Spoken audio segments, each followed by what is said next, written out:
Alright everyone, welcome back to Cinehell Episode 2.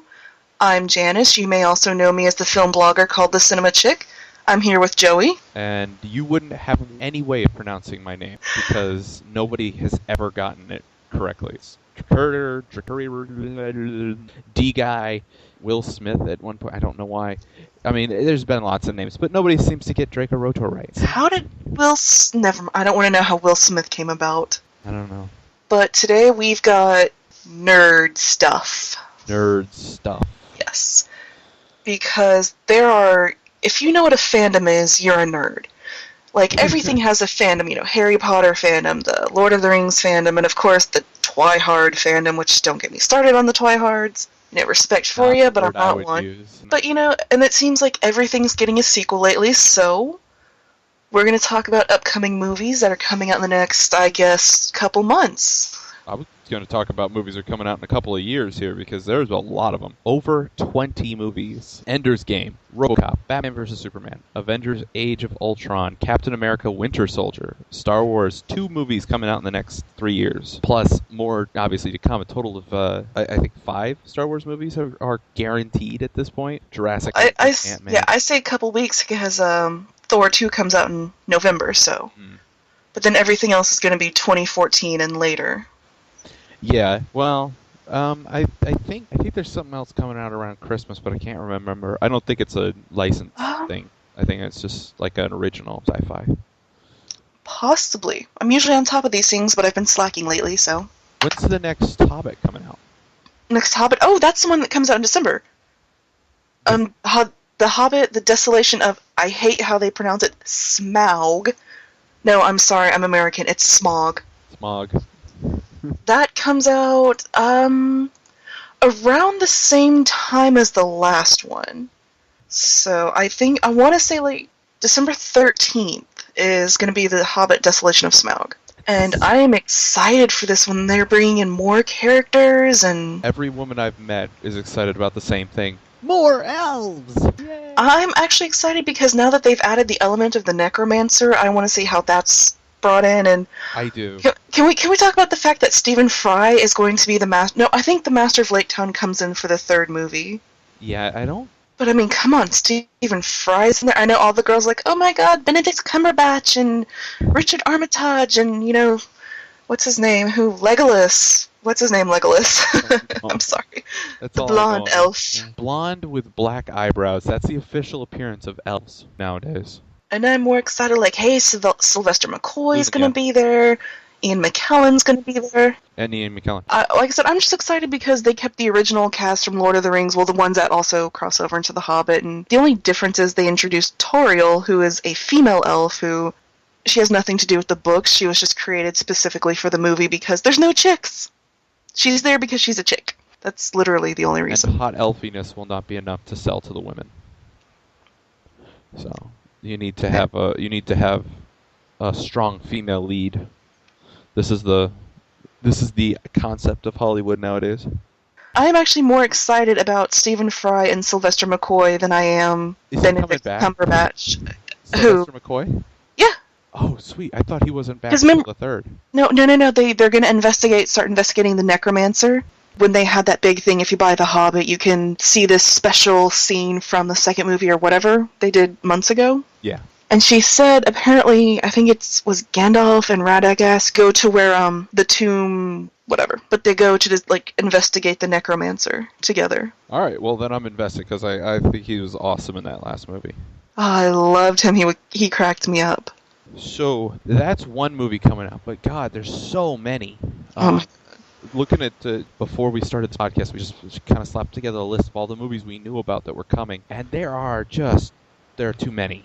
Thor 2, Ender's Game, RoboCop, Batman vs. Superman, Avengers Age of Ultron, Captain America Winter Soldier, Star Wars 7, Star Wars 3.5, Jurassic World, Ant-Man, Teenage Mutant Ninja Turtles, Independence Day 2, the Lord of the Rings movie we were just talking about, Ghostbusters 3, Star Trek 3, Transformers 4, Avatar 2, possibly a Terminator 5, X-Men, Days of Future Past, Doctor Strange, Guardians of the Galaxy, and a mystery Marvel project that was just recently announced. And that's all we know. That's a lot. Mm-hmm. It's a good time to be a nerd. It's a good time to be a comic book fan, especially. Mm-hmm. Now, I admit I'm most excited probably for Thor 2 because there's a lot of questions I have from Thor and the Avengers that I need answered, not just because Loki is hot, which, if you're seeing it for Loki, turn in your nerd card and go home. X-Men Days of the Future Past, it is about time travel. I don't want to give away too much, but I'm dying to see it. Guardians of the Galaxy I want to see. I don't know much about it, unfortunately.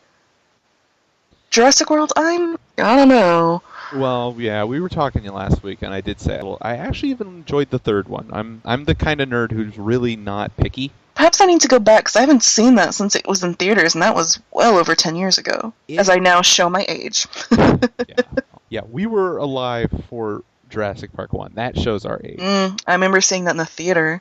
Oh, I didn't see it in theater. And it's pretty cool. Like, they were actually using, a lot of it was a mixture of CGI and animatronics. And you can tell, and it looks really, really great. And at the time, that was an amazing concept. Even now, you go back, I can still watch that movie. I watched it in 3D not that long ago. You can still watch it and enjoy it. And really, really get invested. You don't really feel like they're fake for the most part. There's a couple of places where the CGI very obviously gen, but they do a good job. I mean, Spielberg knows his stuff. He knows how to hide bad effects when he has them. And let's not forget Jeff Goldblum. Jeff Goldblum. That's Chaos Theory. Alright, so where do you want to start on our master list of nerds movies? Well, there's so many, I don't think we'll have time to go into them. But I wanted to go down the list real fast and just say Star Wars 3.5. 3.5 is coming after 7. Neither one has an official title yet, but I don't know if I like the idea of the 0.5s.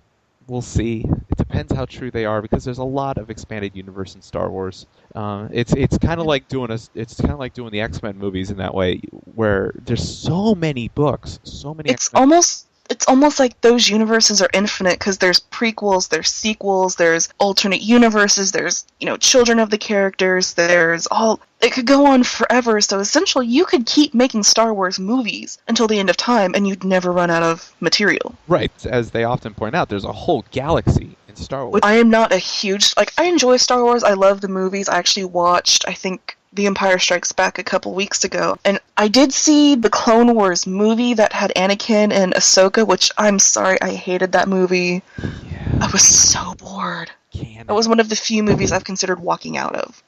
That movie is canon. I will grant that movie there is one moment which still lives on with my girlfriend and I that still lives on to this day, even though we saw it in theaters on its release. Even now, when we see something fall off a cliff, one of us will do the little droid voice. Wow! I love that. That made that part of the movie for me. I wasn't aware that Jabba the Hutt had a son. Yeah, during the period when Jabba was female. You know what? I don't even want to go into that, so let's just move on. Yeah. Because I'm sure we could do 20 podcasts alone about the Star Wars world. But... Oh man, I could. There's several podcasts already out there dealing with Star Wars, so we don't really need to go into that. Yeah. So, yeah. We will anyways, but not today. You gotta say, Star Wars 3.5 will come is basically what happened after Star Wars 3, right? It's going to be between 3 and 4, and it's going to deal with Han Solo. We don't know what exactly he's going to be doing. We know it's going to be about him. It's kind of like, remember when the X-Men movies were going to do a Magneto one like they did Wolverine? They're going to do a Magneto, and they're going to do... It's the same concept. They're doing a Han Solo, and then after Star Wars 8, they're going to do Boba Fett's story. Yeah, I mean, thinking about how they're saying they wanted to do one for Magneto. Well, they've kind of already done his story twice, because in the first X-Men... they show him in the concentration camp, and then it goes into modern day, and then in First Class, they do it again. Well, that's the basic. In the comics, it's far more complicated. He has a wife, he has the twins, Quicksilver and Scarlet Witch. He's good, he's evil, Well, it's the X-Men. Everybody goes through weird character arcs. Everyone dies at least once or twice and comes back. Yes, I know. I remember watching on That Guy with the Glasses, which, for listeners, if you don't go to That Guy with the Glasses and watch stuff, you should. They're hilarious. Yes. And there's multiple people to choose from, so if you don't want to watch one person, there's bound to be someone you like. and everybody covers something different. For instance, Linkara, I remember, covered a point where Jubilee dies. Like, no, not Jubilee. Same book. He's talking about comic books. That's what he reviews. And same issue. They revive her. Yeah, that's just the thing. Revive the dead. Say, this is why I stick with Star Wars. The only person who gets revived is the Emperor. Everybody else, dead once, dead for life. Okay, well, since we're on the topic of X-Men, we can go ahead and do Days of Future Past. Okay. I don't know much about this movie, but I know it's going to be really complicated. It's basically, okay, spoiler alert if you have not seen The Wolverine. The end credit scene is he's going through an airport, and he's about to go through the metal detector, and he says, no, I'll take the pat down, and they put him aside, and everybody stops.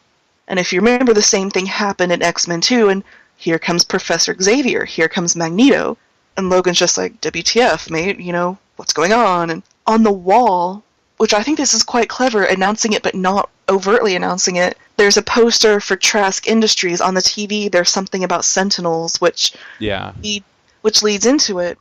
And basically they say, you know, we need your help, and what happens in the Days of Future Past is mutants are hunted by Sentinels, which are these gigantic robots. And basically, stylish pink. If you watched the early 90s cartoon, yes, they were pink and purple. I'm also thinking about the games. I remember fighting them. That's true. Games. I hope they're not pink in the movie. Well, basically, the point is, the mutants in the present day are having trouble, so they send someone back in time to get help. Okay, one thing I find absolutely awesome, if you have seen all the X-Men movies up to this point, like I have, they're bringing everybody back. Like, Anna Paquin's reprising Rogue, and Shawn Ashmore's reprising Iceman. Everyone who played the character originally is playing it again. Nobody's being replaced. I love that. And like I said, originally it was Kitty Pryde, this time it's Wolverine. I understand he looks the same. No matter what age he is. Yeah. So he's going to be the one going back in time, so there's going to be old and young Professor X and old and young Magneto. X-Men's going to be interesting. I'm looking forward to it, but you mentioned another character just now, Magneto's children, Quicksilver and the Scarlet Witch, right? Mm-hmm. Yes, those are his twins. The Scarlet Witch was supposed to be in another movie. Actually, do not quote me on this. She is supposed to be in Days of Future Past, but I've also heard rumors that she's not. Right. Well, I don't think it'll probably be the same actress, but the character of the Scarlet Witch is also supposed to be in the Avengers movie, the new one coming out. And I'm hopeful that means that people are starting to settle their differences on who owns which characters. Yep. But what I'm really excited about was the fact that the character could show up on scripts owned by two different companies. That means they're hold on character licenses, because the big problem with getting Wolverine, for instance, in the Avengers, was even though they're the same universe, different companies owned the characters. And nobody was willing to put Wolverine in the same room as Thor, essentially. Mm-hmm. So I'm hopeful that this means that maybe Marvel's doing some back-end dealing to arrange to get all of their characters in one place.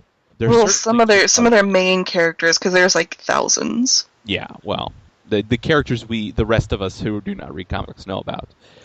But I mean, there are a lot of these movies coming out. You know, the Avengers, the X-Men movie, Doctor Strange, Ant-Man, that new mystery one, and Guardians of the Galaxy. Guardians of the Galaxy, with the very strange list of characters. Yes, very strange.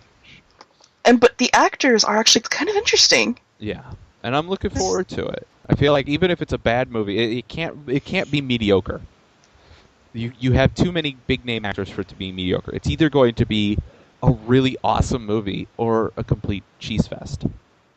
Which Marvel doesn't do mediocre. They either do really good, amazing, wonderful stuff, or it's just X-Men 3: The Last Stand, which is what the hell? Why did you even make this? Yeah, no, it's DC that specializes in like the Green Hornets and the.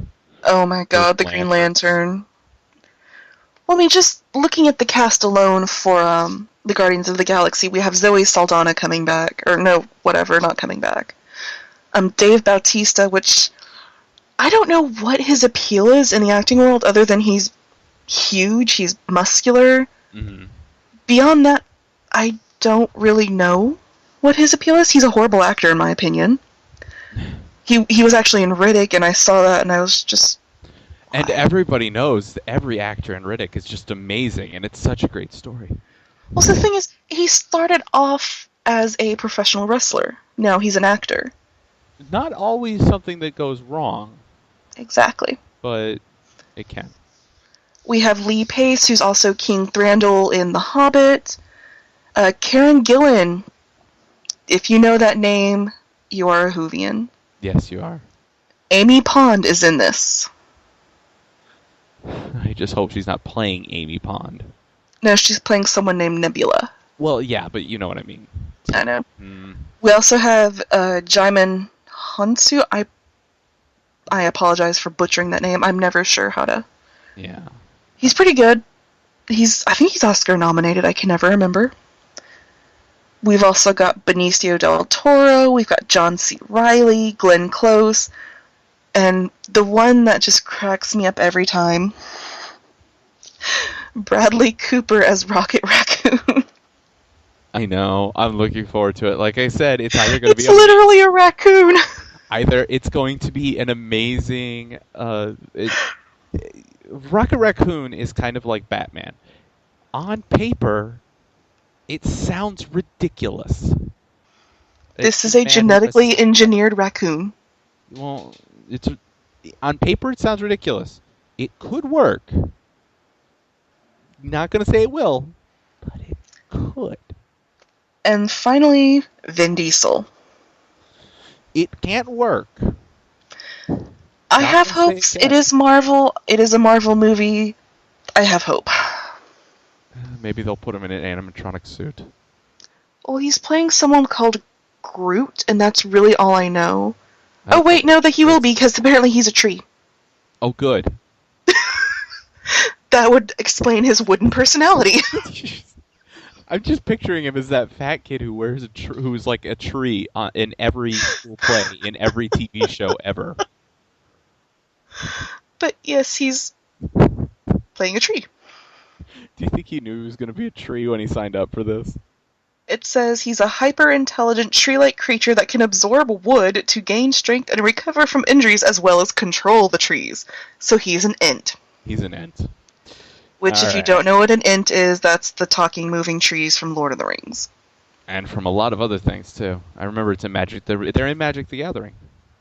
I remember. Oh, that's right. We used to play. Yeah, and you used to use the Ents to kick my ass. So, I remember this.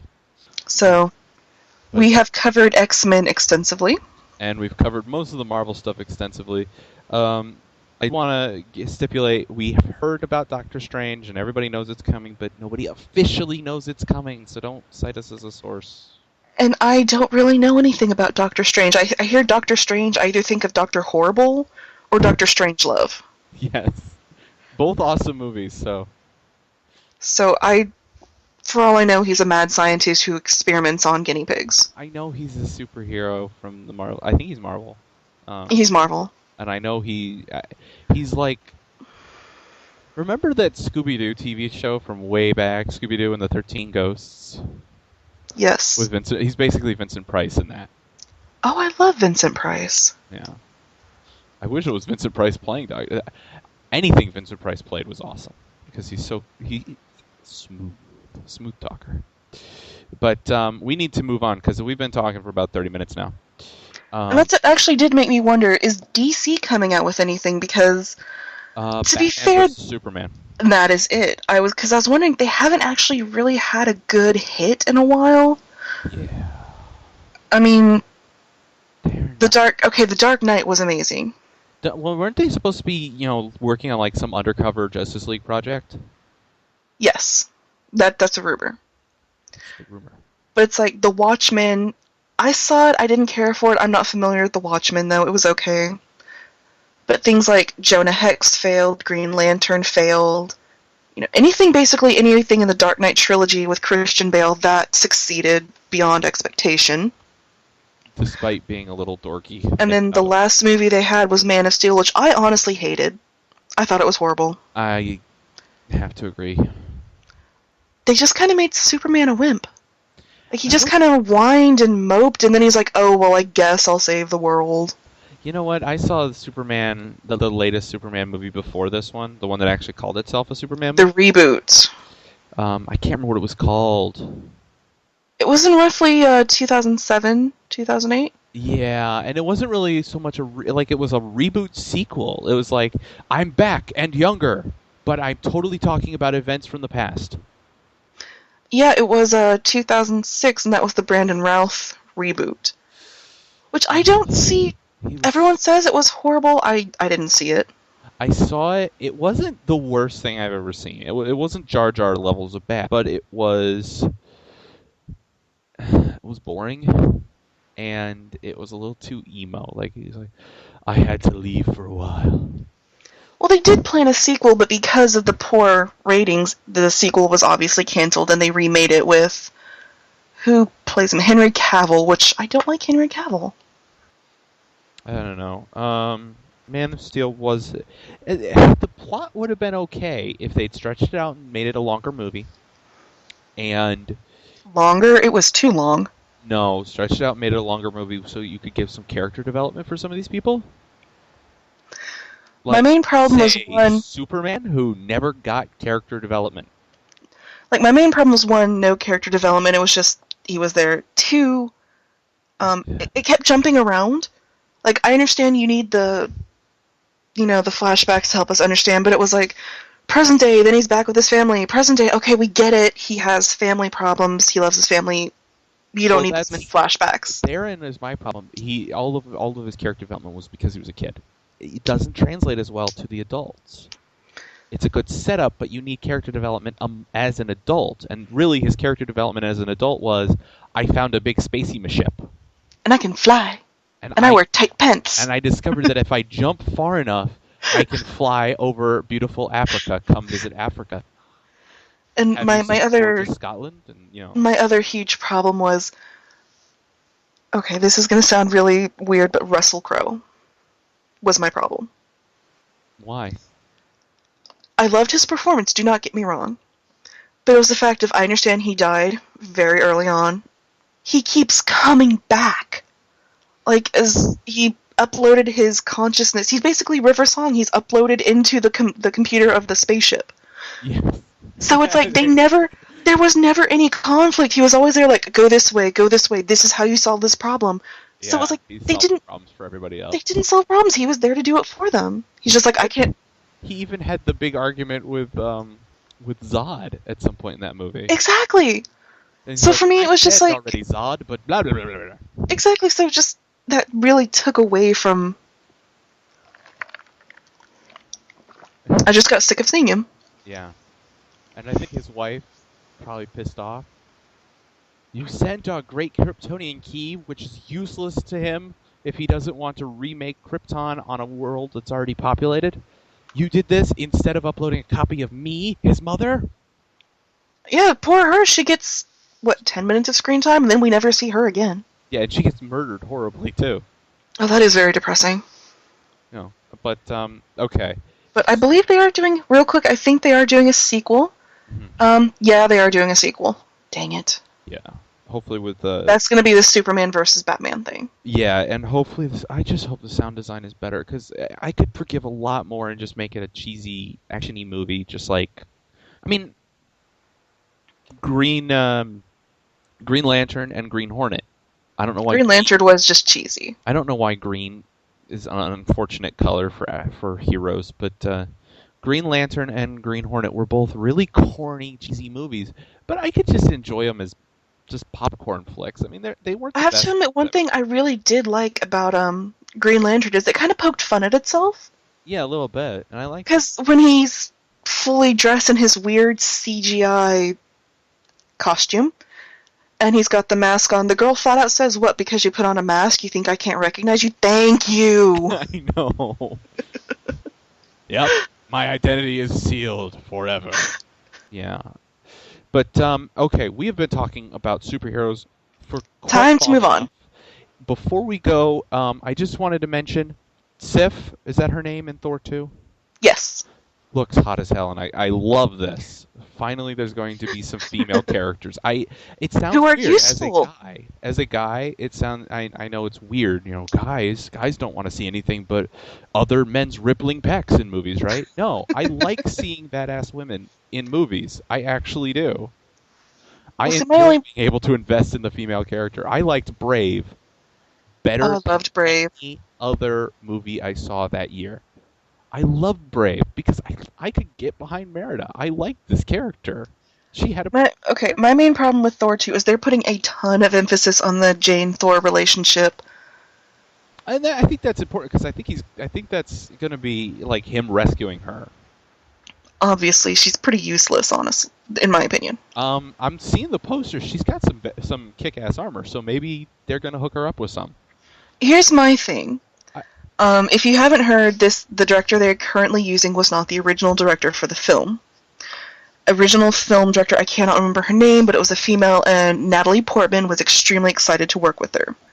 There was either a creative conflict or a conflict of schedules, and the female director dropped out, and the male director was hired, and Natalie Portman refused to do Thor 2. So how is she in Thor 2? Contractual obligations. That is the only reason she is still in the Thor trilogy, or Thor franchise. Natalie Portman, I've seen your movies. I've seen a lot of them. And after Star Wars 3 and, what was that one where she's in medieval times?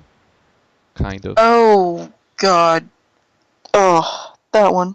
After that, why are you refusing movies? Come on, you have stooped so much lower. Well, Black Swan. Didn't she get an Oscar for that? Yeah, I think so. Yeah. If she didn't get it, she was at least nominated. She got something. I just don't remember what. That was actually an extremely good movie. I've heard. I haven't been able to sit down and watch it. So that's my problem in Thor is she's there like, oh well, we have a problem, then she just kind of does nothing and waits to get rescued. Yeah, well, that's my fear for Thor 2. But she can go badass. Like she can even take the same character and go badass. Padme's a different story. In number 3 was a terrible, complete limp-wristed little loser. She just sat there and waited to get rescued all the time. But in number 2, she kicked ass. Like I said, Padme is a completely different character from Jane Foster. That's all I'm saying. Well, what I mean is she's good at being able to transform a character. True. In that way, she transformed it one direction, but she can transform it in the other way. But the way I've kind of interpreted it from the trailers is she gets captured and Malekith is holding her ransom or hostage or whatever. Yeah, well, the posters have her in armor. And I'm excited about that because that might mean that Natalie Portman gets to do awesome stuff. Actually, you know what I'm really excited to see from the trailer? And this might be a little weird. Renee Russo plays their mother, whose name I cannot pronounce, so I'm not going to try it, so I will just refer to as Renee Russo. Yes. She was very minor in the first movie, other than the loving mother. Right. In the trailer, you see that there's an enemy in their castle, palace, home, whatever you want to call it. Mm-hmm. She takes up a sword. She fights him. Yeah, I'm looking for I want to see that. And I'm really looking forward to some good badass female characters. I've got Sif and her, and we'll see what happens with Natalie Portman. I'm hopeful. Sif, just from that poster, the trailer poster thing that they released not that long ago, where she's walking through the rubble and she's carrying that wicked sword. Mm-hmm. No, she's gonna kick some ass. So there's gonna there's gonna be some badass females. Obviously, there's going to be Thor, hopefully doing a little bit more than being Captain Good Husband. And let's not forget Christopher Eccleston playing Malekith. Yes. I'm excited to see that too. I've never seen him as a villain. But here's the only thing, I didn't care for Thor, the movie Thor, very much, because I didn't feel like Thor was much of a character. He didn't have much character development. He was basically, oh, I'm cocky, I'm arrogant, and then literally, the day later, he's like, I'm sorry, all this happened. Yeah, okay, here's the thing. He's cocky and arrogant, and I was liking him. I'm like, awesome, you're going to change, and it's going to be fun, and then he arrives on Earth, and he becomes one of those pictures from that comic book, or the comic book, the comical book, the humor book, Porn for Women. He basically becomes every page from that book. I am with my long hair, my huge rippling biceps, as I cook you a delicious breakfast, ma'am. the thing is, a lot of people say, "Oh, you like Loki because he's hot." No, for me, I actually love Loki because he goes from I kind of feel like I'm in my brother's shadows, and then oh my god, it turns out I'm not really your son. I'm adopted too. I want revenge, and that leads into the Avengers. So I was like, he actually has character development, which makes sense. He has a horrible life. His life sucks. Yeah. I was adopted, and I was going to be king, but I can't be king because of the species that I was adopted from. Like basically, he was adopted just to get yelled at later. Yeah, and they kind of treat him like crap, and I can understand why. Well, I don't exactly understand why he tries to destroy the Earth, but I understand his resentment towards Thor and Asgard. Yeah, he goes through hell. He gets treated so badly, and they don't understand why he hates Thor and his family. Well, they were pretty mean to him. Yeah, and you know what? We have been on this topic for almost... Yeah, we need to move on. Other movies. The one last comic-y thing is not a movie. It's a comic book TV show. Just going to mention it because I know nothing about this. I didn't really know it was coming until about a week ago. Agents of S.H.I.E.L.D. premieres with Tuesday. Coulson. Coulson will be there. I don't even know what channel it's on. It's ABC. Okay. It will be Tuesday. My time, it's at like 7. I'm in Texas, so I'm Central Standard Time. So that would make it 8. 8 o'clock here. We are good so math. smart. Yes, I have good math.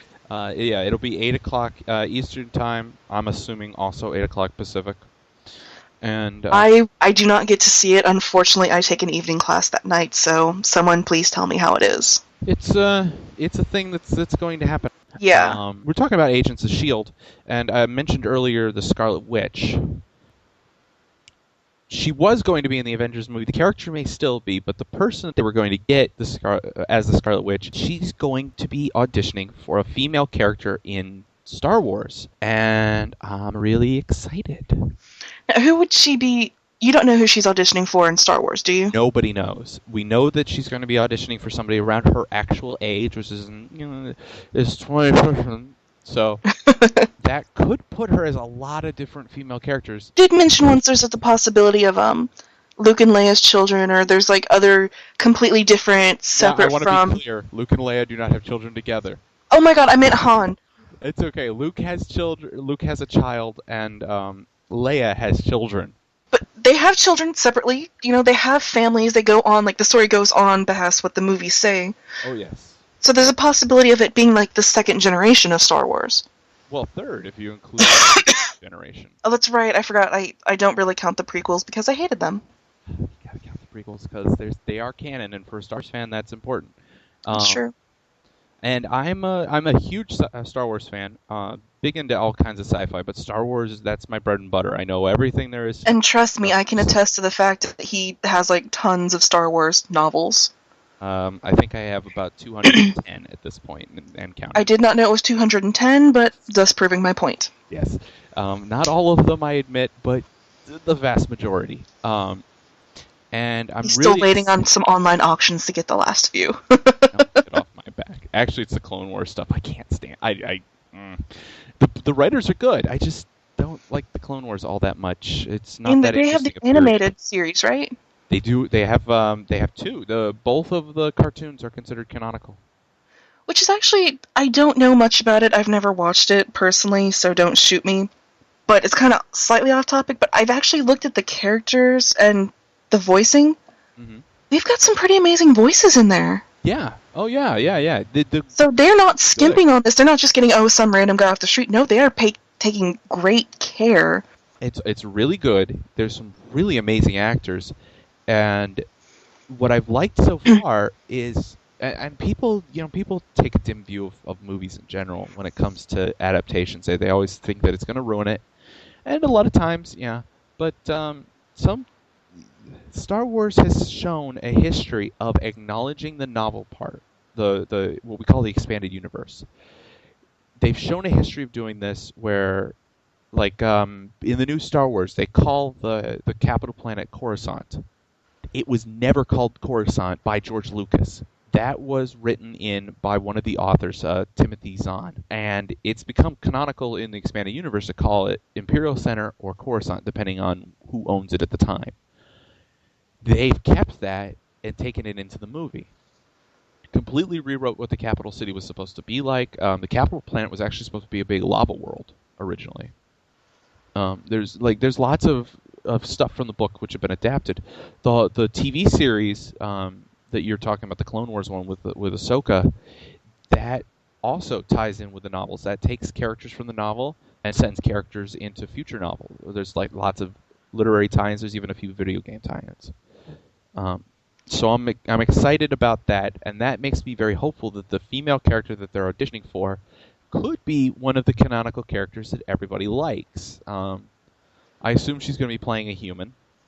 You get a name, you get a big name, you're going to have her play a human. You're probably not going to, unless you're going to stick her in like Head Tails and be a Twi'lek or something. I don't see her playing Admiral Akbar's niece. You know, I don't see her having a full mask over her. I feel like it's going to be more something like she's going to be playing like a human from Tatooine or something. I'm really excited about the prospects of the female characters. But yeah, Star Wars, that's going to be a huge thing. I do not see that failing in any way, shape, or form. But then again, Disney did buy Star Wars recently, so there's... You know what? Disney has shown a good job of keeping their licenses well cared for. They own Iron Man. They own the Avengers. Mm-hmm. And those were good, and those were relatively loyal. What I want to talk about right now is a completely unrelated science fiction series, which is going far more into fantasy than Star Wars ever does, Doctor Who. Because it's a topic we love. It's a topic we love, and it's a topic that has like constant influx of new news as we get closer and closer to November 23rd. For those which is the 50th anniversary, everyone, mark your calendars. November 23rd, all of Britain will be glued to television sets.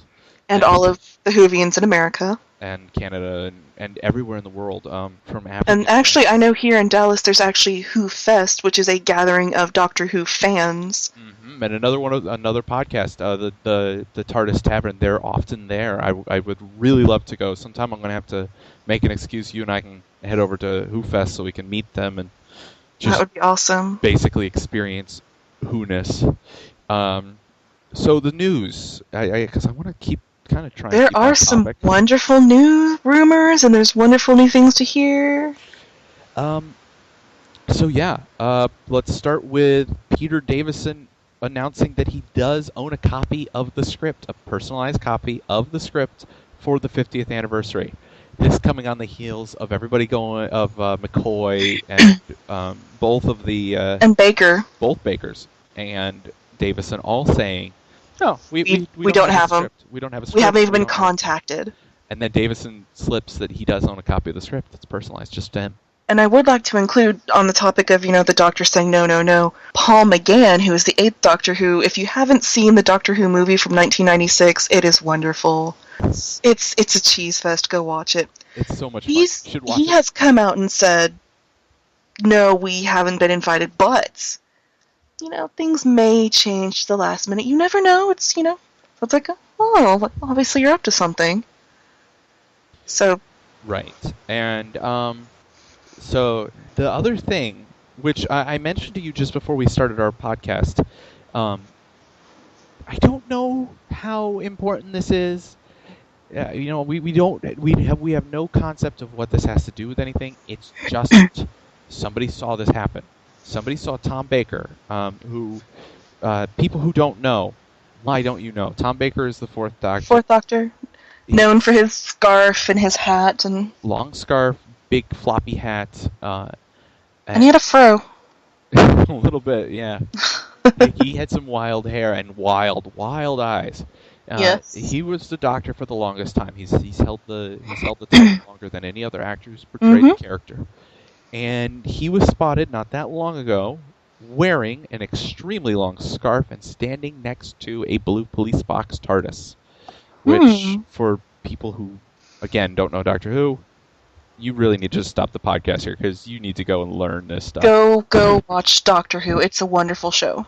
It really is. It was it's like we said, it's going on its 50th. Lots to go through. Lots of good episodes. Like this proves to you how good it is. It was canceled or went off the air in the 80s. They couldn't roughly. cancel it. They officially went on hiatus because They went on hiatus in the 80s. They made a movie in 1996, and the series was revived in 2005, and it is still going. Mm-hmm. And it's going strong with the exactly doctor. Going stronger. Yeah, the doctor currently played by Matt Smith, who soon will turn into Peter Capaldi. Yes, the doctor, when he dies, he regenerates, and he will become Peter Capaldi, as Matt Smith is stepping down after... How long was he the doctor? 5 years? About 3-4 years. 4? Okay. David Tennant was about 5. Yeah, David Tennant. But this is another thing that really irks me. Do not call yourself a Whovian when you say, "Oh, well, I can't wait to see the Doctor's regeneration. Oh, it's not going to be David Tennant. Oh my God, people! There's more to Doctor Who than David Tennant." Yeah, David Tennant's not even in my top 3. He's done. Yeah. He had his time. He's the second longest running Doctor. Yes. Get over it. And he was a good doctor, but he's not the Doctor. He had his moments. My personal favorite is, I admit I'm a fan of Eccleston. He is my top. But then it's gotta be Baker. I actually do like, Tom. I just forgot his name. Who was the first Doctor? The name just escapes William me. Hartnell. I like William Hartnell because he's a cranky old man, and he's like, I don't care who knows it. Yes. He's got a little bit of sass in there. Yeah, unfortunately, the gentleman's passed away, as has the next 2 doctors, both Pertwee, who was number 3, and Patrick Troughton, who was number 2, and also my favorite doctor. Both of them have passed away. And unfortunately, one of the most beloved characters of all time, Sarah Jane. Yeah, that was unfortunately passed away not long ago. That was and I believe the original Romana. I know there's Romana 1 and 2. One of them has passed away. Number 2 has passed away. Number 1's still around. And there have been rumblings about people trying to get a hold of her for the 50th, but nothing. It is sad, a lot of the characters have passed away, and it is, but they've still got loyal fans to this day. Yes. So, Tom Baker, as I said, was spotted. Long scarf next to a TARDIS. He was photographed by paparazzi. Nobody knows what he was doing there with his camera crew or what they were shooting. For all we know, they could have been shooting a TV ad. Or a promotional video or photo for the... Right. But we know that the current director, is he producer or director? Who? Moffat? Yeah. Is his showrunner a director or... He's a writer. I know he does a lot of stuff, but like... I believe he's a producer. Okay. I mean, and he's also the source of all evil, and he's the reason people cry. But he also makes such amazing things. He wrote Blink. He wrote the Empty Child. He wrote really good episodes. He has a penchant for prequel stuff, where he does these little shorts beforehand. Minisodes. The minisodes and the webisodes. Could be that maybe Tom Baker's doing something for one of those. Oh, speaking of the minisodes, this is something I found the other day. One of the big rumors is that John Hurt is actually 9, and that Christopher Eccleston is 10, and so on. Right.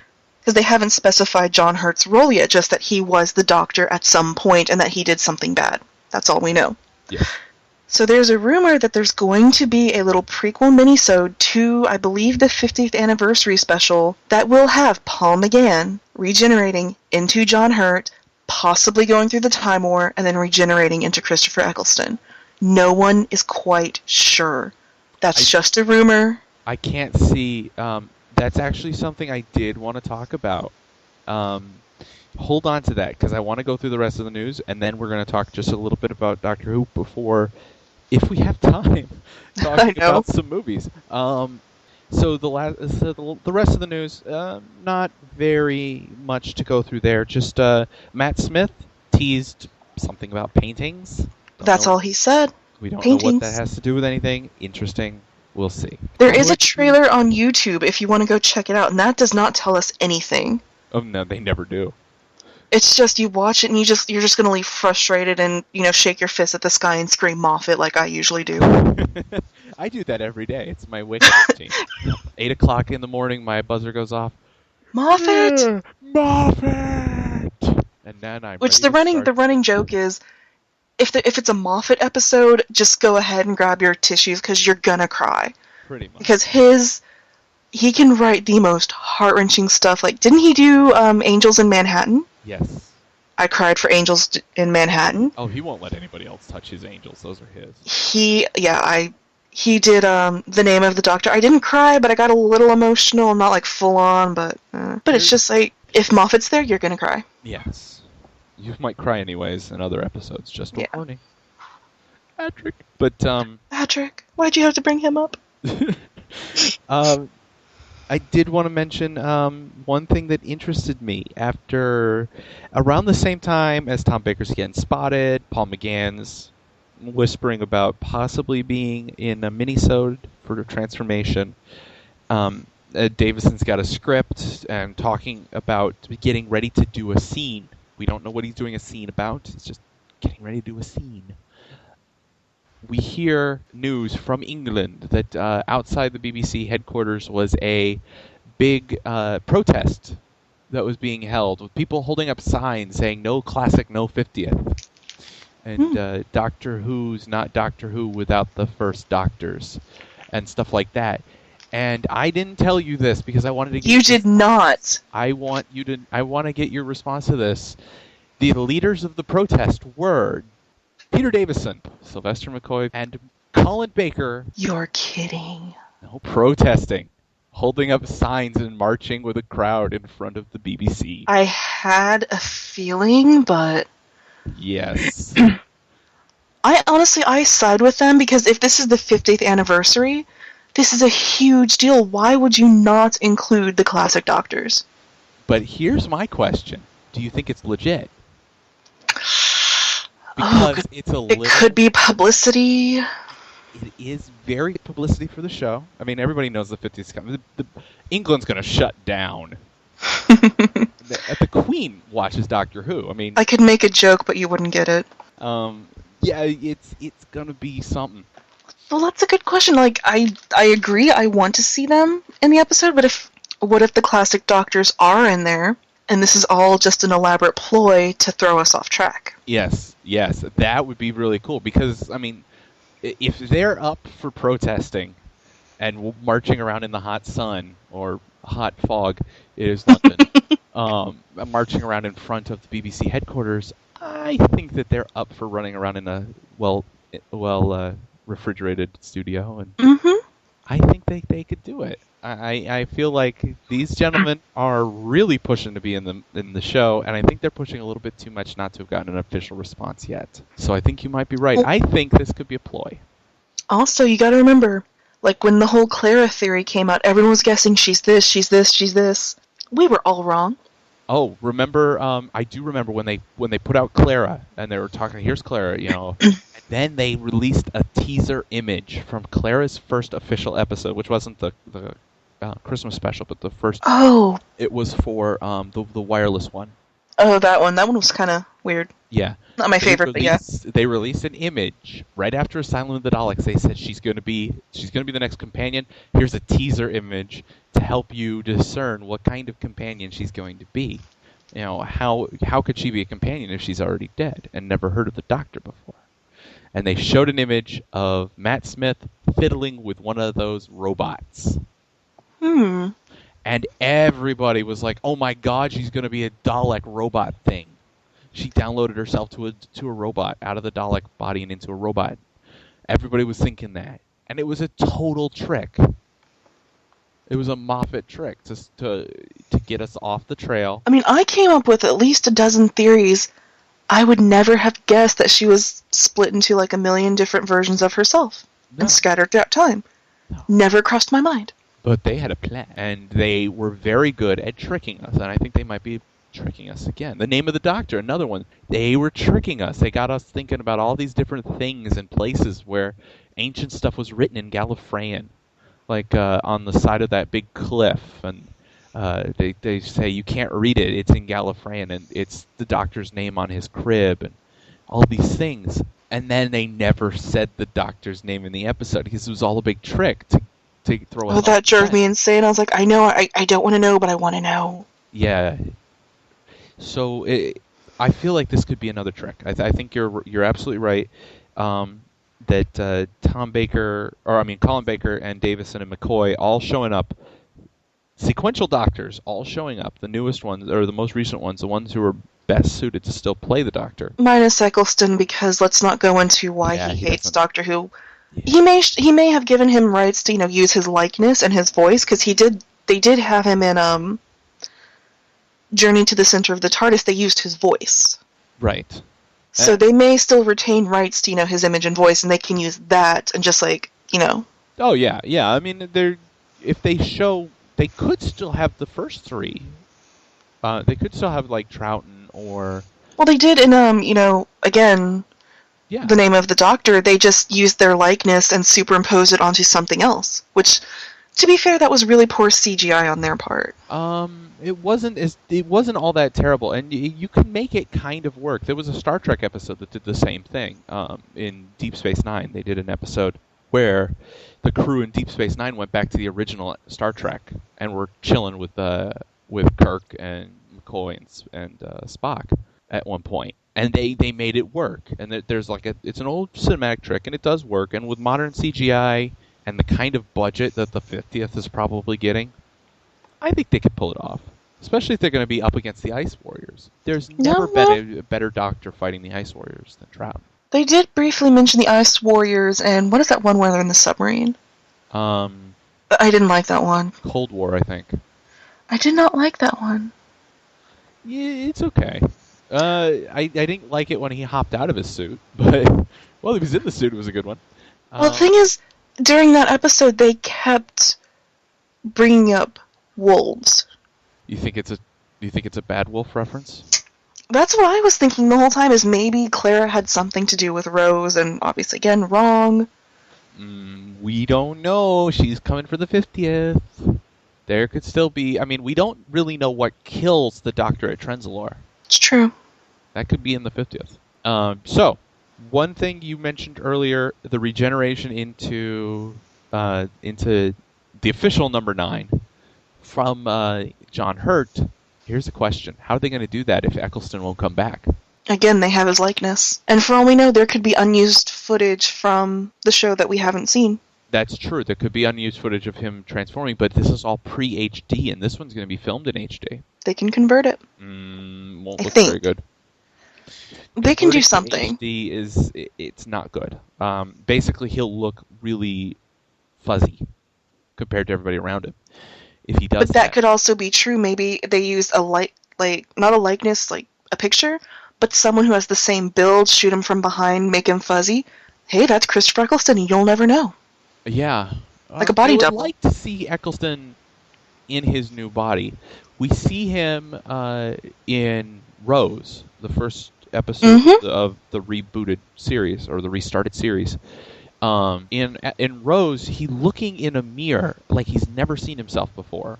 And I know in that same episode, she goes and she sees somebody, and he's like, yeah, here he is in all these different times. Yeah. That's later. It's about halfway through. No, I mean, I think that's actually later for the character. Like, the Doctor shows up and sees Rose. Then he discovers what he looks like. Yeah.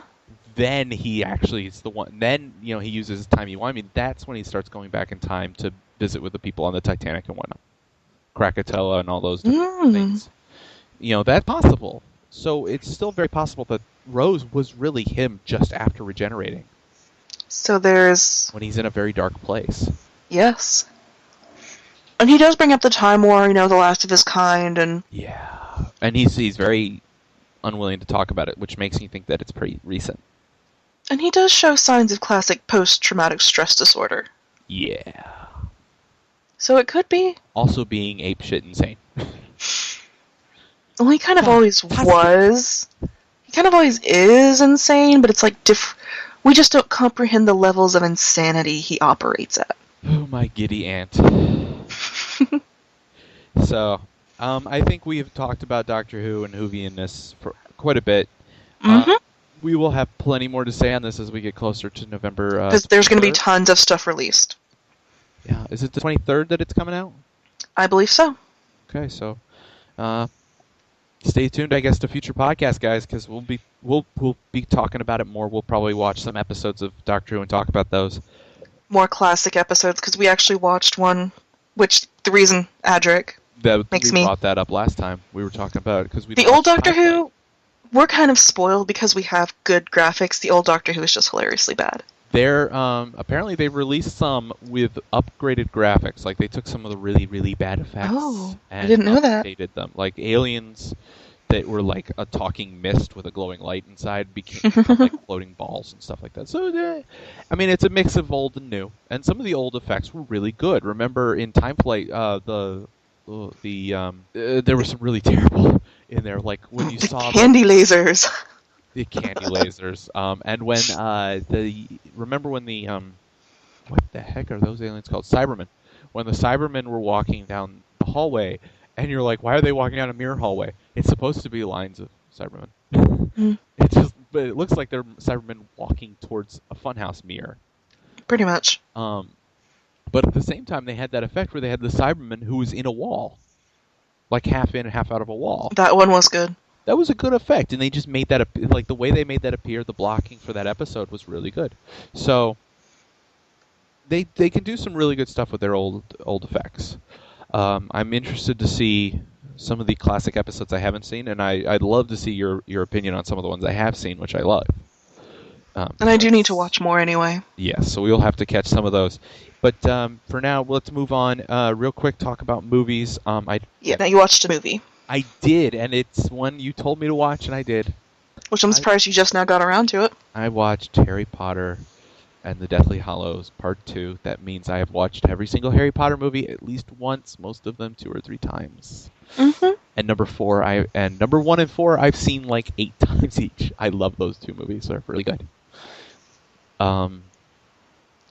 So, yes, lots of death. Not as much death as I was expecting. It's the fact that they're just all like right on top of each other that got me. Yeah, well, they kind of are in the book, like especially when he walks into that room and they're all dead. That is just. Well, we knew that was coming. Or the worst part is, that one of the Weasley twins is. Yeah. That was even harder. You know what makes it really hard? They didn't in the movie say which one. I know. You just see one of the twins. But it's Fred. Well, because you read the book. True. In the movie, they don't even keep his ear bandaged, so you have no idea which one's which. But basically, they just show him on a stretcher being covered, or he's covered, and they just show the Weasley family around him, and that's when he realizes, oh my god, that's my twin brother. Yeah. And that's the one that got me, is losing a sibling is hard from what I've heard, but losing a twin is apparently like ripping out half your soul, because twins share a bond. Yes. Yeah, I can't even imagine losing my sister, and we're 7 years apart. Same with my brother, and we're 3.5 years apart. Yeah. Yeah, so that's real. There's a lot of heaviness in that movie, but it wasn't a bad movie. I'm not a huge fan of the book, but the parts that I liked in the book, I loved in the movie. I love McGonagall walks out and she does her little spell and she says, "Forward to the bridge. The school." I've always wanted to say that. I've always wanted to say that, and that was the coolest scene. Oh, I love when she's sending Seamus and Neville out to the bridge, and they're like, boom. She's like, boom, blow it up. Ask Mr. Finnegan, and he's like, dynamite. They blow up the bridge. Yes, that was pretty cool. That was very creative. And I love the fact that characters. I love the fact that Neville gets his moment. I do too. I was really worried they were going to cut that out to make Harry even more. Because one of the things that's in the book that they actually never addressed in the movie is the prophecy could have referred to Neville. So there's kind of a back and forth for about a book and a half. Yeah. That is it Neville or is it Harry? Because they went through basically the same thing, losing their parents. Are both born in July. Well, you and I see that. For those listening, Janice and I were in a class together. We were? College. Yes. What class did we take together? Philosophy of Harry Potter. I didn't take it. Well, you were there. No, I didn't. I thought you sat in for most of it. Oh. I didn't go. Sorry. Oh. You listened to us talk about it afterwards, because half the people we knew were in that class. And I wanted to be in it, but it filled up so fast. Yeah, that's why I thought you sat in. I thought you were just sort of sitting there. No, I wanted to. Oh, well, my memory is completely gone then. Obviously. People at home forget everything I say, because it's total bald-faced lies, I guess. I don't know. I'm making it up as I go. Today, my name will be Steve. Good for you, Steve. So I saw the movies, I liked them, but yeah, the stuff that you talk about, like it could be Neville. That really wasn't talked about too much in the book either. It was implied, but it was kind of left Implied, to the. but it was kind of a big plot point when it got towards the end. Yeah, when it got towards the end, it was. But at that point, in the movie they did an okay job of bringing at least a sword into play, where they go, oh, well, the sword can go to any Gryffindor. It's not Harry's. It could be any Gryffindor's. And the fact that it was Neville. The hell of that. Yes. Well, because all of the main Gryffindors hold it at some point. Hermione holds it at one point. Ron is the one who retrieves it from the lake. And Harry uses it a few times, but the real Gryffindor champion at the end was Neville. And I love the fact the Gryffindor because he acts like a Hufflepuff. But I love the fact that he gets his badass moment and he kills Nagini. Therefore destroying the last. That movie too. He's like jumping through the air. Like dude, he's wearing a cardigan, and he killed like a snake that was also a Horcrux. How much more awesome can you get than wearing a cardigan and killing Nagini? Not wearing a cardigan and killing Nagini? I mean, I even like that he stands up to Voldemort and he's like, look at what you've done, I'm never going to join you. And they're like, oh, ha, ha, ha. Yeah, Voldemort tries to turn him and it just, no, you can't. And although there was that extremely awkward hug with Malfoy and Voldemort. I kind of like that scene, actually. It's funny, but it's just like, how awkward can you get? I know. Well, I think that was kind of the point. And I really enjoyed it because being with the screen name Draco Rotor, which I came up with before the Harry Potter books were written, for the most part. I think there was 2 of them out when I came up with the name, and the movies weren't out yet. I came up with that name, and now everybody thinks I'm doing it because of Harry Potter. Oh, Draco, like in Harry Potter? No. Yeah, the Rotor is definitely Harry Potter. It said Draco. They're like, Draco. Oh, Draco, yeah. I like Malfoy, too. No, I don't. No, stop. No. Different Draco. But for people who are curious, Draco is also a constellation. I'm an astronomer, so that interested me. And that's why I got it. I had nothing to do with Harry Potter. I didn't read Harry Potter until afterwards. But after the crap I've gone through with people mistaking why I have that screen name for so long, it was kind of nice to see the guy suffer. Every chance I get to see Malfoy suffer makes me happy. I didn't care for the fact that like Harry and Hermione and all the different characters were there as adults, and they were totally cool with Malfoy being there in that last scene. Spoilers in that last scene as adults when they're out at the train station, and they're like, "Oh, hi, Draco." No, oh, hi, Draco. He tried to kill you. No, actually, one of the things J.K. Rowling did say that later. They never became friends, per se, but they kind of acknowledged there was something there. So they would, like, acknowledge each other, and they would say hi to each other, and they did, hang out on occasion, but it was always awkward. Yes. So I guess they were, like, frenemies afterwards. Cause, I didn't care much for it. Malfoy did have a change of heart, and he did realize what he was doing was wrong. Still tried. I'm a David Tennant human. I'm a David Tennant's doctor form of human. I don't like the idea of second chances. If the character in a book tries to kill somebody, he's an attempted murderer. I don't care how many puppies he saves later, he's still an attempted murderer. Then by that chance, is Harry Potter also not, is he also an attempted murderer? Yeah. I mean, he did use Sectum Sempra on Draco and nearly killed him. But he wasn't trying to kill him. An intentional murder, but still. Yes. Well, I will acknowledge intent. I do acknowledge intent. Draco intended for Harry and Hermione and them to die several times. Oh, I know. Harry, he did some bad curses. He's not a good man. I don't consider Harry a good hero. No. He does. He ended up doing stuff for the greater good, but he wasn't a good person who did it. There are... He stepped on people to get there. He broke laws to do it. And, I mean, everyone just kind of overlooks the fact of, oh, hey, if you use an illegal curse, you go to Azkaban.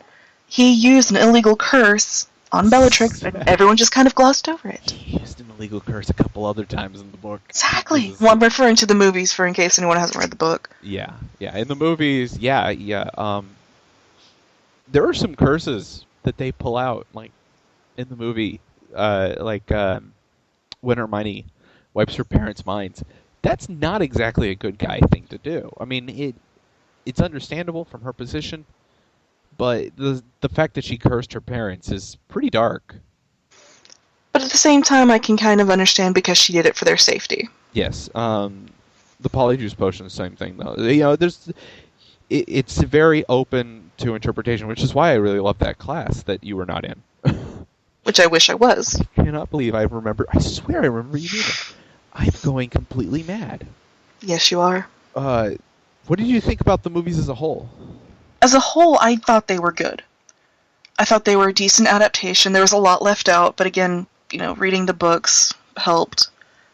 It helps and it ruins it, because if you read it, you know all these things, and you're like, well, that wasn't there, and that wasn't there. And the only movie I had an honest-to-God extreme hatred of was the third one, because I think it was the most poorly done.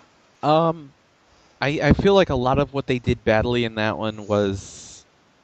It was technical stuff, and I know that. Yeah. It was the director's decision on transitions when he only used fade in, fade out, and that's a problem. There was also... That was when the tone kind of shifted. They stopped being this old school style school, where they're always in robes and they're all, Yeah, he just kind of changed it. Yeah, I think the only time they were in anything other than robes while at school in the other movies was when Harry gets a sweater. Harry and Ron, they get the sweaters in the first movie. And Harry gets the invisibility cloak, which turns out to be a very important thing and never brought up in the movies. Yes. Well, they bring it up, but it's for, sneaking around, and it's like, no, there's a reason why it's so important. Well, yeah, in the book they mention, for people who haven't read the book, this is a little bit of a spoiler, so you might want to skip ahead for... Whatever. If you're going to read the books, skip ahead for about a minute. No more than that. In the books, they mentioned that Harry's invisibility cloak was his father's. Normal invisibility cloaks go bad. They start to fade back into visibility after a couple decades, but not Harry's. And that leads into the sign of 3 or whatever it's called, the Deathly Hallows. The Deathly Hallows, yeah. Because his is the Hallow Cloak. And in the movie, it's just sort of assumed that you're going to know this as an audience member, so they never bring it up. And then it's like when he has the Resurrection Stone, which again, that's why the snitch was so important, that's what the stone was. That was another Hallow. And then the Deathly Wand, that was another Hallow. So he had all 3. And if you possessed all 3, you were the Master of Death. And who owned that wand? Snape? No. Dumbledore owned it. And then Draco, because Draco disarmed Dumbledore, technically Draco was the master. But Snape took it and gave it to Voldemort, but because he did not defeat the person before him, he was never the master, so he could not use it. But then how did it became Harry's because Harry beat up Draco at one point? Yes, right? He became the master of the wand by defeating Draco. But he didn't kill Draco. No. And there is a failing. Draco didn't kill Dumbledore, he only disarmed him. Therein is the failing of the movie. In the movie, they specifically state you have to kill the previous owner in order to be the master of this wand. That is a huge failing because the chain of events which leads it to being Harry's ownership is not killing. Nobody is killed from the moment it leaves Dumbledore's hands. The one that got me was the end of the movie with the wand, where in the movie you just see him standing on the destroyed kind of bridge, and they're just talking, and he's like, it's just a wand, and he breaks it. It's not what happens. In the book, he becomes the Master of Death. Or no, he breaks the cycle because he puts the wand he fixes his own wand that got broken, and he puts the Elder Wand back with Dumbledore, therefore giving the power away, and he's done. He doesn't have to worry about it. Right. And I thought that was that's the most fitting ending you could have given. This one, it's just like, let's forget about everything we've just done, break it, and throw it off a cliff. Yeah. Nobody should have that kind of power thing is pretty common in movies, so I'll forgive that. I just didn't like the whole chain of events. I didn't like the handling of Dumbledore's boyfriend because, oh my god, we can't see gays. That would be bad. Well, she didn't even outright say that until after the books came out. Well, no, but it was heavily implied in the book if you read the subtext, and then she verified it. And like, it seems like the moment she verified it, they're like, "Oh, we can't have him in this book." Well, so he wasn't. They already had enough against it. Apparently it was like promoting witchcraft and it was promoting Satanism. I can kind of understand why she's like, well, let's keep that on the DL for now.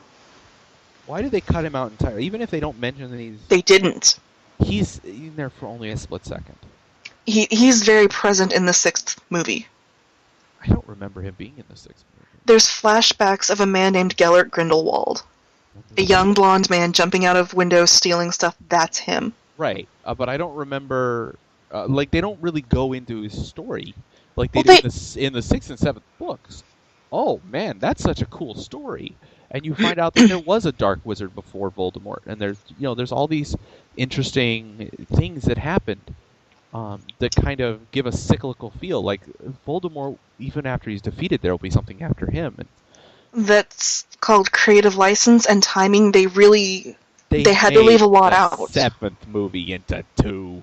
They had time to stop and sit down with some old lady who could tell them the story of Griswold or Grindelwald or whatever. Well, she turned into a snake and tried to kill them. Let me tell you this, and then I'm going to swallow you whole. But the thing is, there's a lot was left out, so yeah, I kind of understand your dislike. But, okay, speaking of Harry Potter, one thing I cannot stand. They are doing a spin-off. Yes, I think this will be our last Fantastic Beasts and Where to Find Them. It's a textbook from the movie. And it's not even the best book in the movie for this topic, because I remember the Monster Book of Monsters is the one that everybody remembers. I love that book. Here's what I've heard, is I thought it was going to be like a fake documentary of the different, What I've heard is apparently it's going to be Newt Scamander's adventures finding all of them. Right.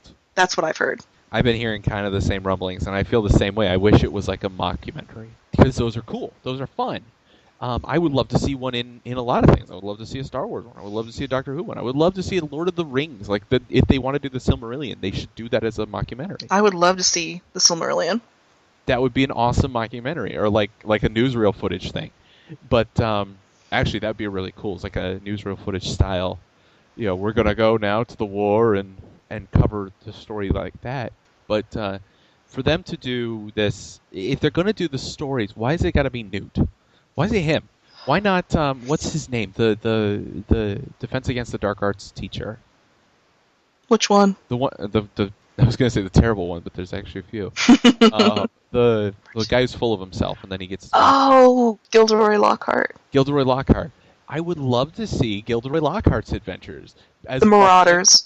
As he bumbles around, and he writes books about the monsters and stuff. See him just bumbling around, and accidentally stumbling upon all these things, and then writing up these and like intersperse it with bits of monologue where he's like writing his book, and you show him writing his book, and they've got like, as I heroically defeated the beast, and it shows him cowering in the corner while some random hero is fighting off a dragon. That kind of stuff would have been really fun. I would actually look forward to a movie like that. And I would like to see, some pre-Harry Potter stuff. They mention a lot. Like, I'd like to see Dumbledore's story. I'd actually like to see Snape's story. Because he had a very interesting past. He did, and they didn't touch enough on it, because that's very important. Because he's the Half-Blood Prince, they don't explain how he's the Half-Blood Prince. His love, I think it's a little too heavy for kids. And they just mention, he's been in love with Lily Potter his entire life, which is a little creepy and stalkerish. Well, sometimes there's just, in a lot of stories, there's just there's a one true love, and that's a common literary trope. So I don't feel that's stalkerish, because he's always loved her. He doesn't really get out much. So, that's the woman everybody has that first person or first couple of people that they've fallen in love with who define what the perfect man or woman is for them for the rest of their life.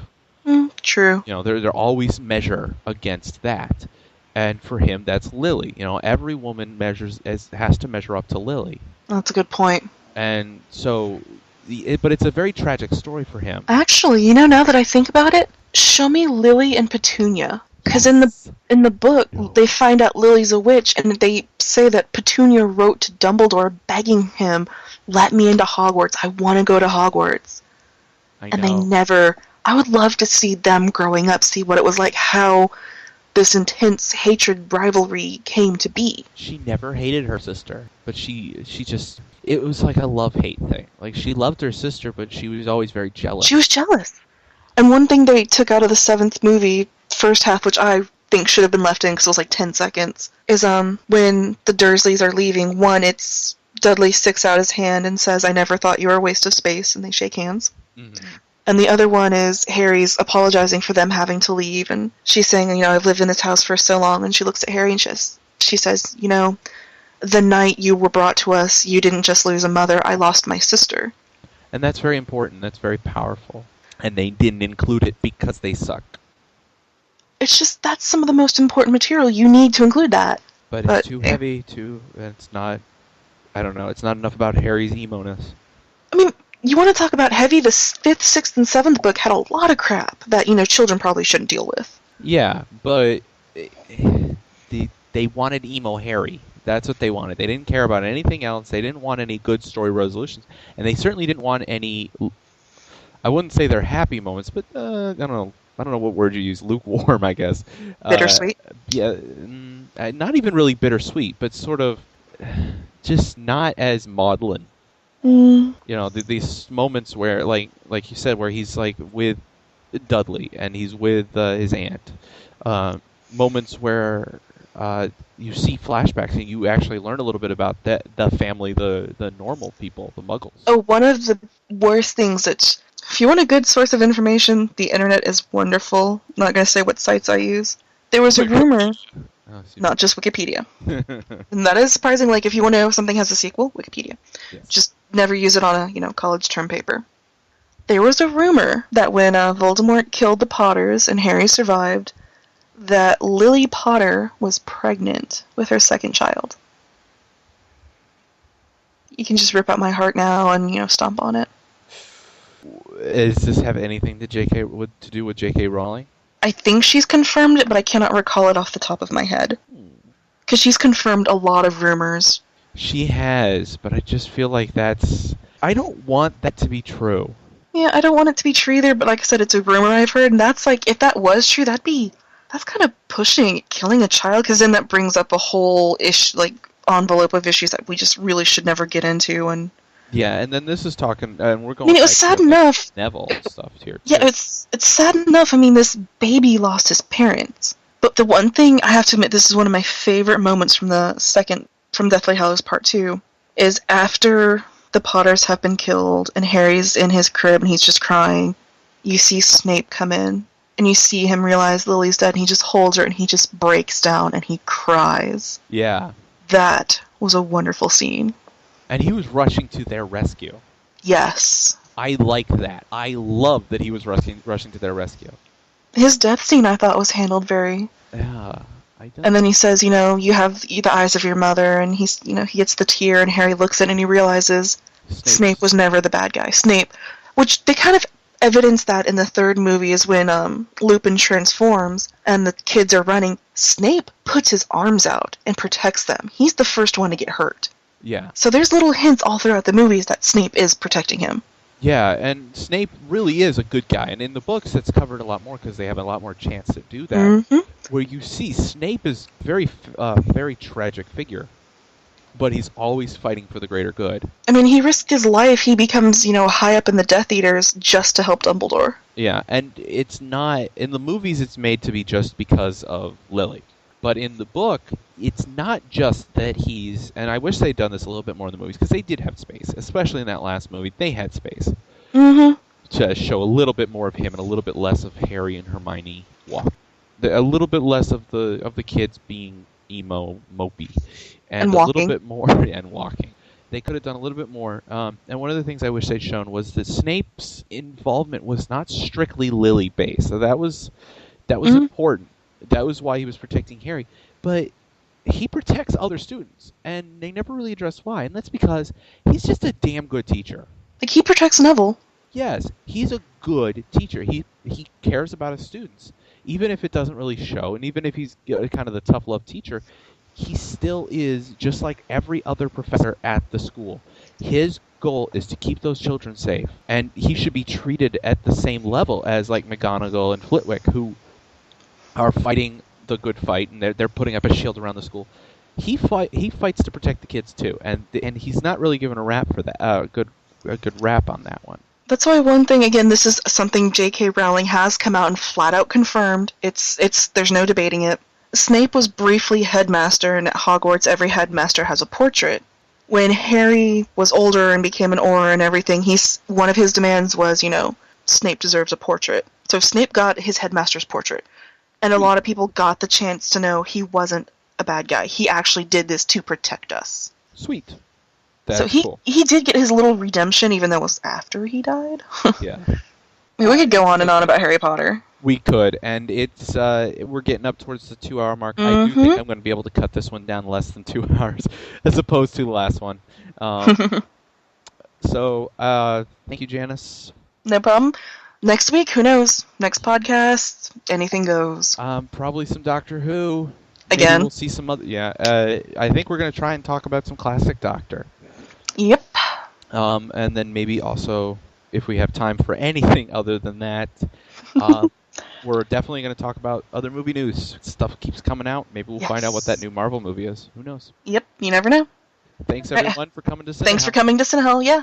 We'll see you later, guys.